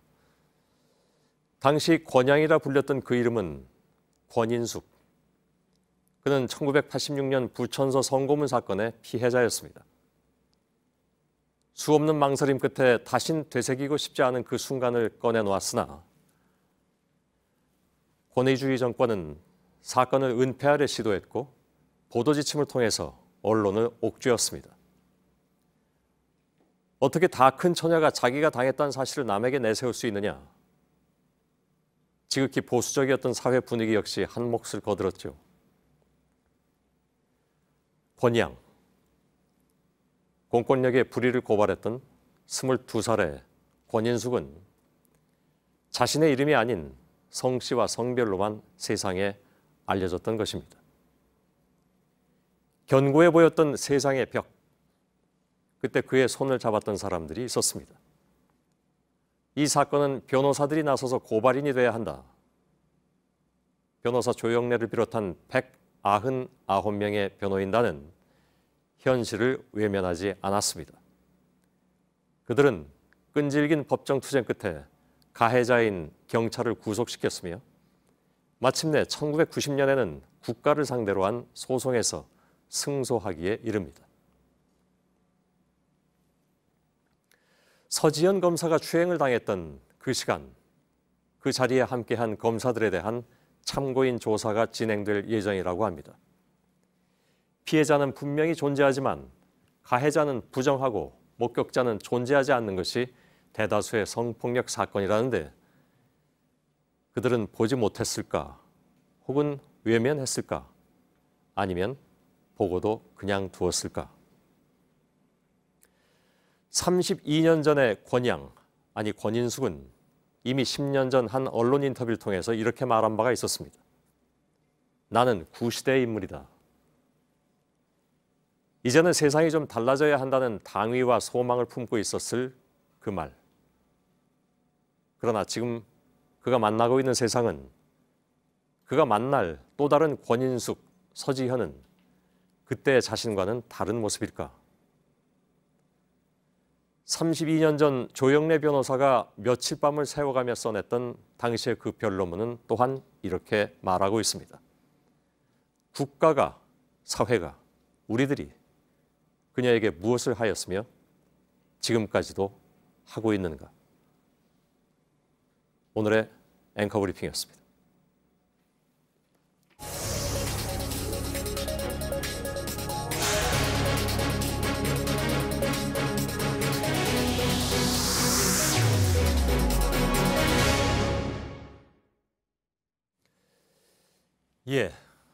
바로 권인숙 법무부 성희롱 성범죄 대책위원회 위원장을 제 옆에 오늘 모셨습니다.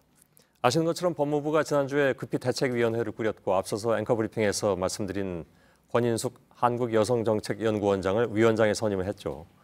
공권력에 의한 성폭력 피해자이자 인권운동의 상징적인 인물이 이렇게 전면에 나서면서 위원회 활동에 대한 관심 또 기대가 굉장히 높아진 그런 상황입니다. 조금 전에 뉴스가 하나 나왔는데 권 위원장이 성추행 검찰을 조사할 권한이 없으면 사퇴한다 이런 의사를 밝혔다고 해서 지금 그게 뉴스가 되고 있는데요. 저희가 듣기로는 그런 사실이 즉 그런 말씀을 한 적은 없다라는 것이 제가 방금 들은 내용인데 바로 첫 질문으로 권인숙 위원장께 이 질문부터 드려야 되는 그런 상황이 된 것 같습니다. 어서 오십시오. 네, 안녕하세요. 예. 이렇게 인터뷰에서 뵙기는 처음입니다. 네. 예, 반갑습니다. 네, 반갑습니다. 예. 네. 우선 어깨 굉장히 무거우실 것 같습니다. 너무 무겁네요. 예. 예. 당황스럽습니다, 솔직히. 예. 네. 그래도 내가 이걸 하겠다고 응낙을 하셨을 때는 각오를 하신 바가 있으셨을 것 같습니다.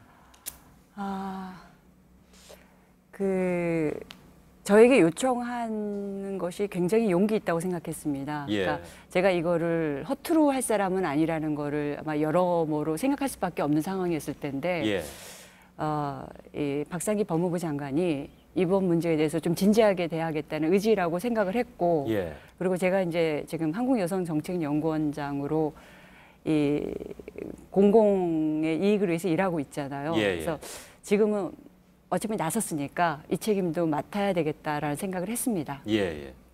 내가 이 일을 허투루 할 사람이 아니라는 걸 사람들이 알 텐데 라고 말씀하시는 것에 굉장히 믿음이 더 갑니다. 그랬으면 좋겠습니다. 잘했으면 좋겠습니다. 조금 전에 말씀드린 그러니까 그 위원회 활동 내용 안에 검찰 쪽의 성희롱, 성추행 사건이 포함되지 않으면 사임을 검토하겠다라는 얘기를 박상기 장관에게 했다는 보도가 나왔습니다. 네.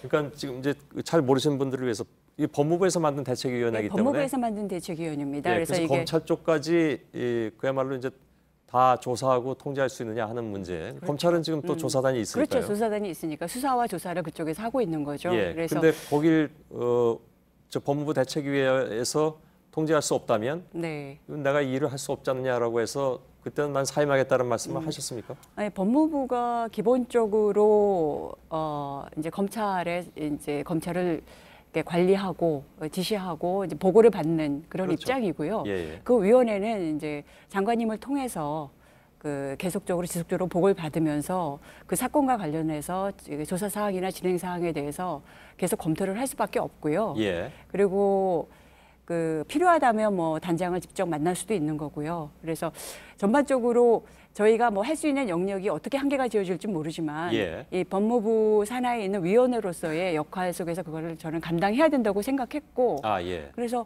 그리고 사실 제가 그날 나가서 그때 제가 맡겠다라는 얘기만 간단하게 하고 나서는 예. 어떤 기자하고도 말을 한 적이 없어요. 예. 그래서 이게 어떻게 이런 얘기가 나가는지 잘 모르겠습니다. 예.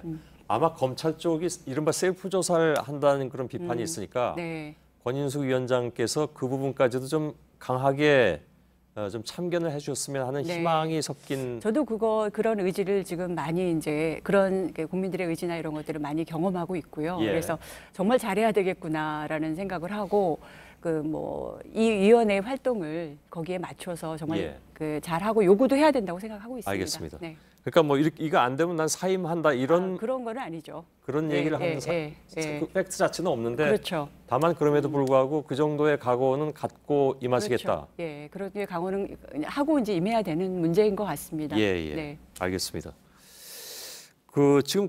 지금까지 검찰 조사단이 있고 권인숙 위원장께서 맡으신 법무부의 대책위원단이 있는데 그렇다면 서로 역할 분담이라는 것이 서로 논의해서 좀 정리하신 바가 있습니까?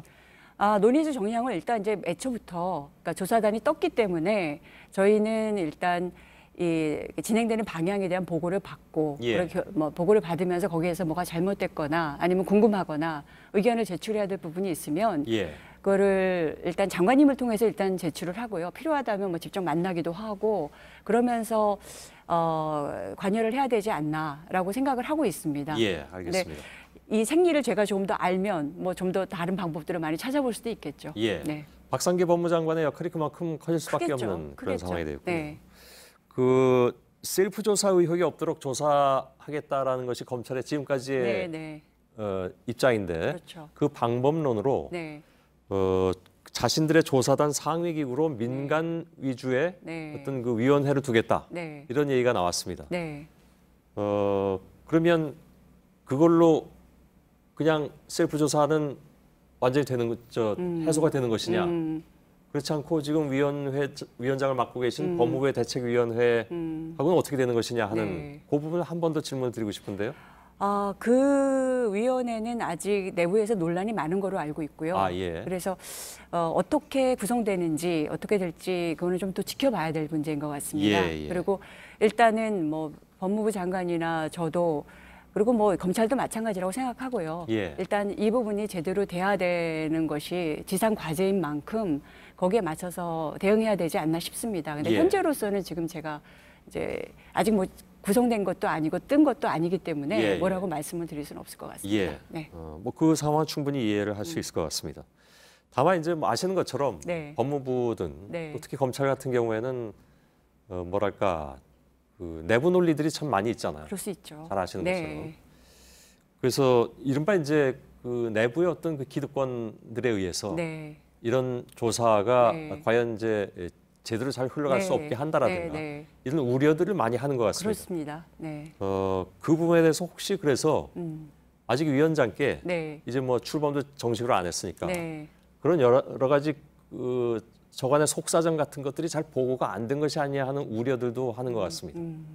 그 부분 파악을 해보셔야 되겠죠. 네, 그렇긴 하겠습니다만 사실 뭐 그 부분에 대해서 제대로 보고받은 것은 정식으로 보고받은 것은 없는데요. 이런 일을 하는데 뭐 사실 제가 그 내부 갈등이나 뭐 이런 것들을 제대로 파악해서 그것에 대처하면서 할 수 있는 일은 저는 아니라고 생각합니다. 제가 그 두 기관에 일해본 적도 없고 그래서 그것이 핵심일 것 같지는 않습니다. 그러니까 저는 위원회가 어떤 목적으로 만들어졌고 그것에 맞추어서 요구하고 위원들과 같이 활동하고 조사하고 뭐 실태 조사하고 이러면서 하여튼 적극적으로 활동하는 오히려 그런 맥락을 이해하지 않고 가는 게 저는 더 맞다고 생각이 듭니다. 그러니까 제가 다시 해석해서 받아들이자면 내부적 갈등이 있건 말건 그건 내 소관 아니다. 그렇죠. 그건 제가 어떻게 감당하겠습니까? 정답이신 것 같습니다. 네. 예. 그래서 아까 나 이 일을 허투루 할 사람이 아니다라는 말씀이 더 믿음이 가는 근데 이렇게 상황입니다. 말했다가 잘못하면 어떡하죠? 너무 무섭네요. 아닙니다. 저희들의 많은 분들의 기대이기도 네, 하니까요. 또 의지는 그렇게 있는데 이게 당연히 뭐, 해내실 거라고 예, 생각하고 있고. 네. 예. 그러나 뭐 필요 이상의 어떤 부담을 드리는 것은 아닙니다. 아닌 것 같은데요. 예. 그만큼 이제 많은 분들의 기대를 또 한 몸에 받고 계셔서 법무부 산하기관에 대한 실태조사부터 하신다고 했는데, 네. 그러면 뭐 여러 분야가 있습니다. 네. 교정도 있고 네, 뭐 등도 네. 있는데, 네. 뭐 이미 교정 쪽에서 그런 일이 많다는 얘기까지도 네, 네. 일부 나오고 있긴 합니다. 네. 물론 교정 쪽에서 열심히 성실하게 근무하시는 분들 입장에선 이 뭐야 이런 생각을 하실 수도 있지만 아무튼 네. 뭐 있으니까. 그럼 그런 예를 들면 그런 사실이 있었다거나 네. 성폭력 관련 네, 네. 또 그것이 혹시 은폐됐던 사실이 있었다거나 네. 하면 위원회에서는 바로 어떻게 합니까? 일단 그 조사과가 조사권을 가지고 있습니다. 예, 예. 그래서 이제 거기서 조사를 해보고요. 문제가 있다라는 것이 확인이 되면 이제 검찰에 의뢰를 해서 수사가 들어가야죠. 예. 그래서 수사가 들어가서 그 결과가 나오면 그것에 관해서 이제 저희가 어떻게 대처할지 이런 것들을 같이 논의해서 예. 뭔가 그 대응 방안을 찾아야 한다고 생각하고요. 예. 대응 방안을 찾는 그런 이제 과정이 있습니다. 예. 네. 그리고 그리고 이제 뭐 재발 방지나 이런 것을 위한 뭐 제도 개선이라든가 뭐 이런 식의 또 더 큰 의미의 대안들 이런 것들도 이제 그런 것을 근거로 해서 만들 수 있다고 생각합니다. 자, 그래서 결국 이제 종착점은 검찰로 가게 돼 있죠. 거기서 처벌해야 되는 거, 그렇죠. 기소하든 말든. 그런 근데 면이 있습니다. 네. 그래서 이제 저희가 처음에 서로 얘기 나눴던 검찰의 내부 조사 문제. 네. 네. 그 문제에 대해서 물론 검찰도 조사단을 꾸려서 네. 뭐 나름대로 각오를 하고 달려들겠지만 네. 아마 그래서 법무부의 대책위의 어떤 그 통제, 네. 참견 네. 이런 것들이 더욱더 중요한 것이 아닌가 네. 하는 생각을 다시 한번 하게 되는군요. 32년 전에 네. 뭐 제가 아까 앵커 브리핑에서 네. 얘기를 했습니다만 더 설명이 필요 없는 분이시기도 하고 네. 그래서 서지현 검사 사건을 처음에 접하신 물론 서지현 검사의 고백 이전에 네. 언론이 놓치기도 하고 또 나름 또 그럼요. 공부 즉 보도도 열심히 한 부분도 있지만 그렇죠. 그럼에도 불구하고 많은 사람들의 목소리가 사실 묻혀졌던 그렇죠. 측면에 네. 대해서 우리 시청자 여러분들께서는 안타까워하시고 계시고 특히 피해자 중에 자신의 사건이 잘 알려지지 않고 알리려 했음에도 네. 그런 경우는 너무나 많지만 네. 일단 이 사건을 처음에 접하셨을 때 어떤 생각이 드셨나요? 아마 다른 사람들하고 비슷했을 것 같습니다. 일단 현직 검사가 예. 이렇게 시청률이 높은 방송에 직접 나와서 예. 자기가 당했던 성추행과 그 이후의 과정에 대해서 직접적으로 얘기한다라는 것 그리고 굉장히 너의 잘못이 아니다라는 피해자 잘못이 아니다라는 가장 중요한 메시지를 전달한다라는 사실이 예. 일단 충격이었습니다. 저도 예. 똑같이 아마 다른 사람들과 같은 반응이었을 것 같고요. 물론 이제 저는 다른 사람보다는 아마 제가 더 이제 옛날에 제가 약간 연상됐던 것도 분명히 있었지만 예. 일단 좀 놀랍고 충격이었고 굉장히 용기 있다라는 생각, 무엇이 저 용기를 만들었을까라는 예. 생각, 그런 사람들하고 비슷한 정도의 생각을 그 순간에는 했던 것 같습니다. 예. 여기 나오셨던 검찰 출신의 다른 변호사께서 말씀하시기를 네. 법조계에 워낙 남성 중심으로 가다가 네. 어느 때인가부터 이제 여성 법조인들이 많이 그렇죠. 늘어나는데 그것을 검찰이든 어디든 그러한 상황 변화에 적응을 못한 것 같다라는 그런 요지로 얘기를 네. 했습니다. 네. 근데 사실 거기뿐만이 아니고 뭐 민간 학교든 아니면 뭐 공공기관이든 다 이런 부분들이 다 그대로 이어져 오고 있는데 네. 만약에 단지 조사뿐만이 아니라 네. 어떤 시스템의 변화 네. 그것을 통한 뭔가 잘못된 것에 대한 교정이 이루어져야 된다면 그건 어떤 방법이어야 된다고 생각을 하십니까? 일단 저희가 이 부분에서 좀 먼저 얘기해야 될 것은 예. 사실은 이 어느 조직이나 어느 나라나 사실은 성폭력 사건이 전혀 안 이루어지지는 않고 그렇죠. 직장 내 성희롱도 일어납니다. 근데 일어난다는 사실이 물론 이제 너무 빈도가 높은 것도 굉장히 문제겠지만 일어났을 때 어떻게 대처할 수 있고 그다음에 일어났을 때 그 사람이 편하게 신고할 수 있고 자기 문제를 얘기할 수 있는 조직인가 아닌가가 더 중요한 부분이거든요. 그러니까 예를 들어서 대학교에서도 성희롱 사건이 많이 납니다만 그러니까 특정 학교에서 굉장히 많이 발생합니다. 그거는 그 학교의 자체 문화가 문제인 경우도 물론 있지만 어떤 학교는 그거에 대한 대책기구가 있기 때문에 그 학교에서 그런 사건이 더 많이 드러나는 경우도 있습니다. 그거는 그만큼 그 조직이 성폭력 문제에 대해서 대응할 수 있는 힘이 있는 그런 어떤 제도나 이런 것들이 만들어진 그리고 문화가 만들어진 것의 상징인 면도 있어서 사실은 사건이 발생해서 그 조직을 욕하는 것은 일단 핵심은 아닌 것 같습니다. 근데 오히려 저는 여성 검사가 30% 정도 되는 조직이잖아요. 그러면 훨씬 더 많이 발생했어야 된다고 생각합니다. 더 많이 발생했는데 그것을 제대로 대처하고 그것을 그러니까 발생한 것이 드러났어야 된다는 거죠. 드러나지 않았던 거, 제대로 드러나지 이제까지 그렇게 여성 검사 숫자가 늘어났음에도 불구하고 오히려 군대만도 못하게 이게 드러나지 않았던 이 과정이 저는 진정한 문제라고 생각합니다.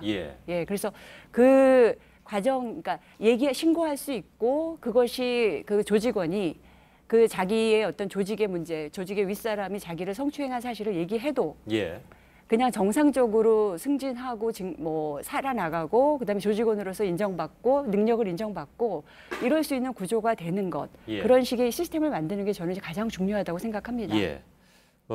대책위가 마무리될 때쯤 언제가 될지 모르겠습니다만 그때쯤에는 이런 그것을 해결하기 위한 대안도 동시에 제시해 주시면서 그것이 비단 뭐 법무부 검찰뿐만이 아니라 민간 부문까지 확대될 수 있는 어떤 대안을 제시해 주시면 참 좋을 것 같습니다. 저도 그러고 싶습니다. 알겠습니다. 오늘 나와주셔서 고맙습니다. 감사합니다. 권인숙 법무부 성희롱 성범죄 대책위원회 위원장이셨습니다.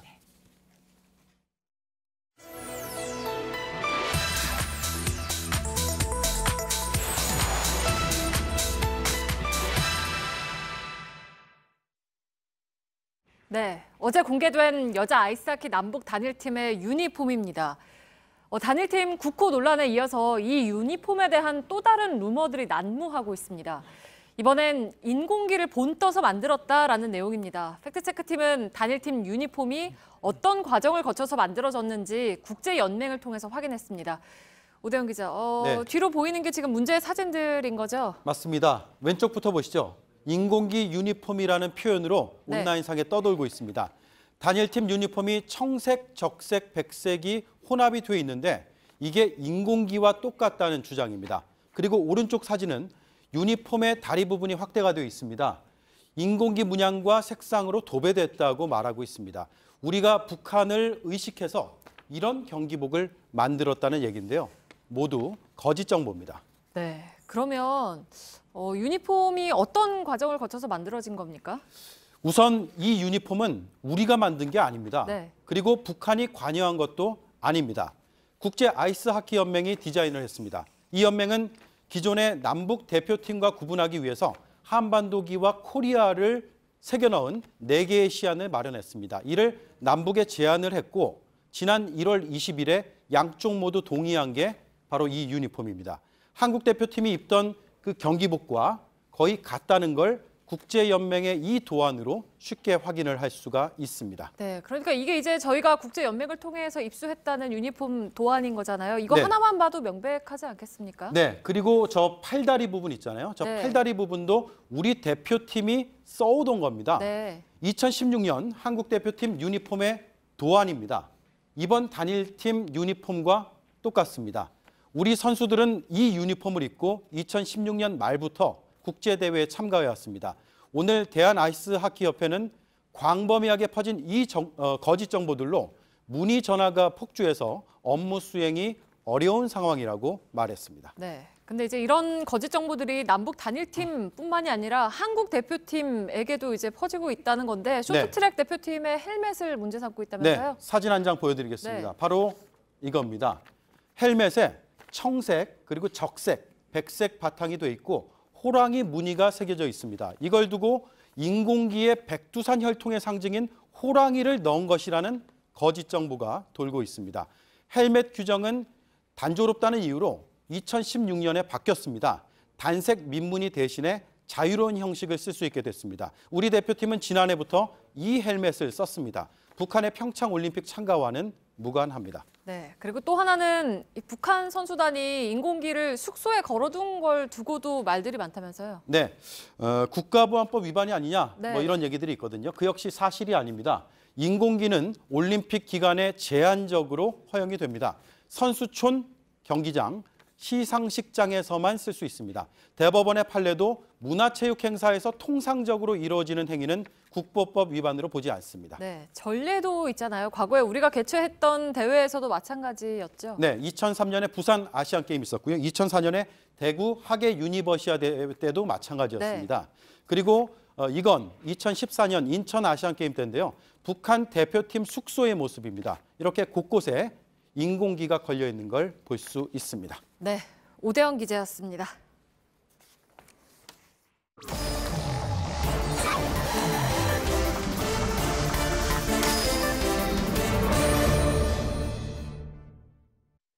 비하인드 뉴스 박성태 기자와 함께하겠습니다. 첫 번째 키워드 열어볼까요?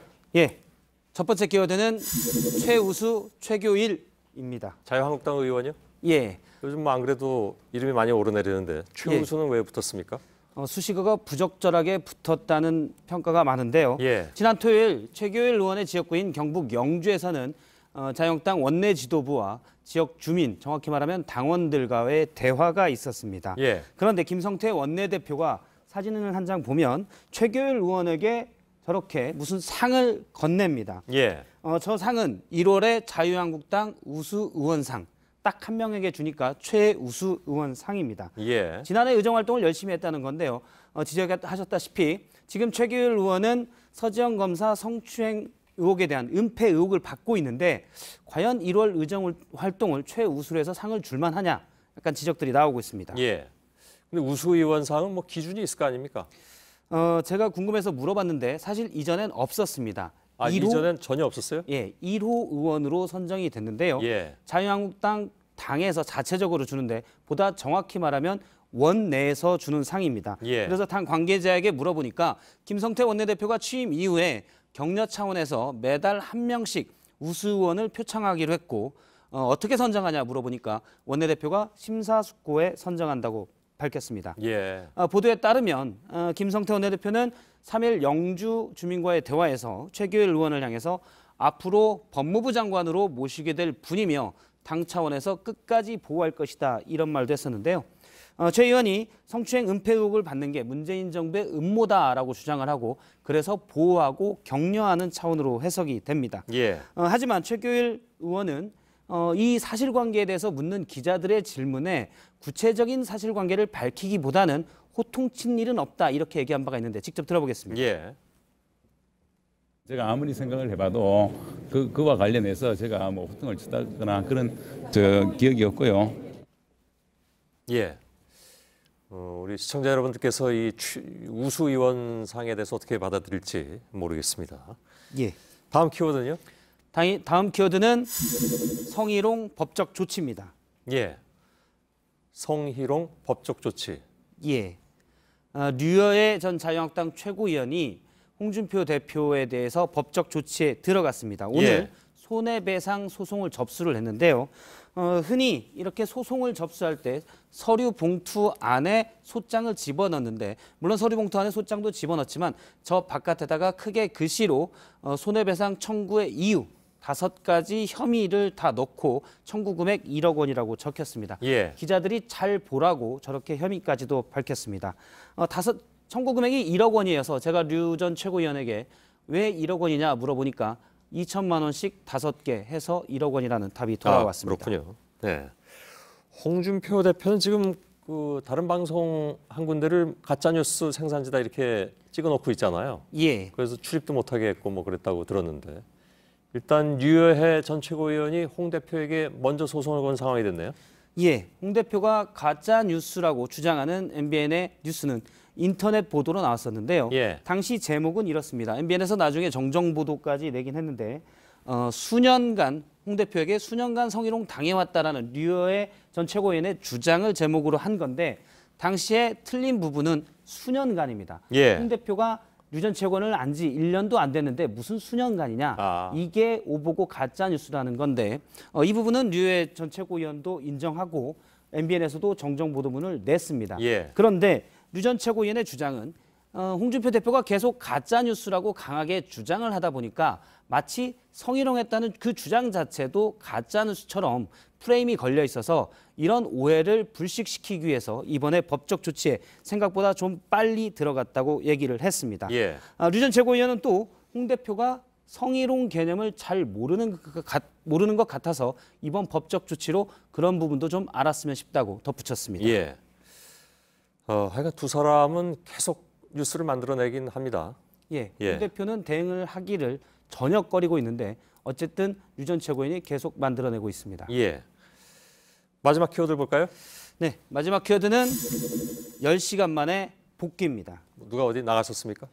개가 주둔지를 이탈했다가 10시간 만에 찾았습니다. 군에서 군견. 찾았는데요. 예, 그렇습니다. 오늘 오전 8시 30분에 평창에서 군견 한 마리가 주둔지를 이탈했는데 오후 6시 20분에 육군에서 인근에서 찾아서 부대에 복귀시켰습니다. 해당 군견과 똑같은 사진은 아니고요. 같은 종의 같은 색깔 레브라도 리트리버 종입니다. 저렇게 생겼는데 리트리버 종은 성격이 좀 온순해서 처음 군견이 주둔지를 이탈했을 때부터 그나마 좀 다행이다라는 군 측의 반응이 있었는데 현재까지 확인된 민가 피해는 없습니다. 뭐 지나치게 유순한 견종이라고 보면 되죠. 예. 아무나 잘 따릅니다. 제가 알기로는. 그래서 밤에 도둑이 집에 들면 손전등을 갖다 준다는 설도 있습니다. 예. 그냥 설입니다. 평창에는 현재 20여 마리의 군견이 활동 중인데 리트리버 종은 폭발물 냄새를 잘 맡기 때문에 탐지견으로 역할을 하고 있습니다.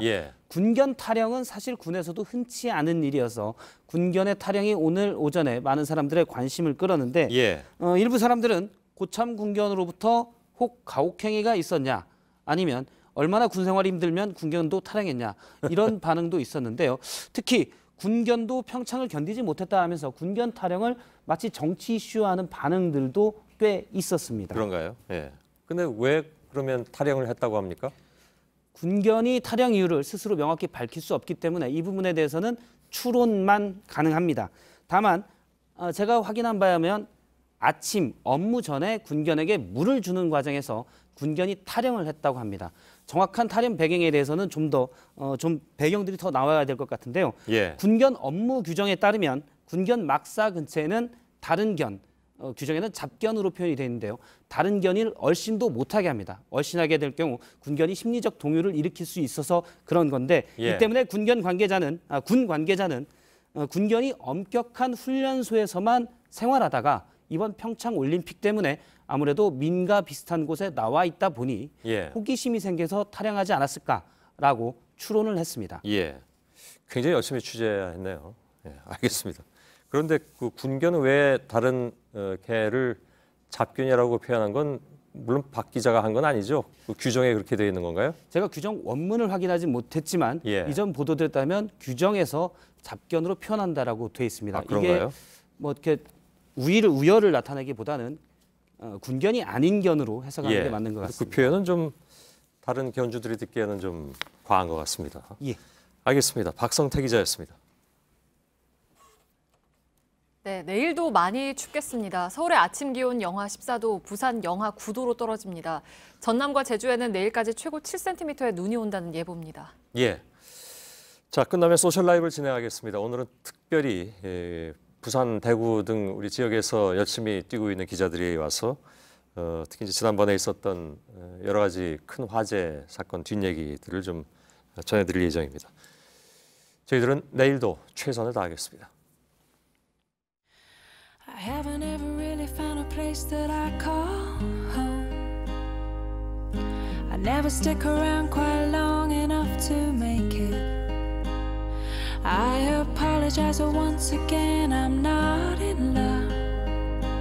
But it's not as if I mind that your heart ain't exactly breaking.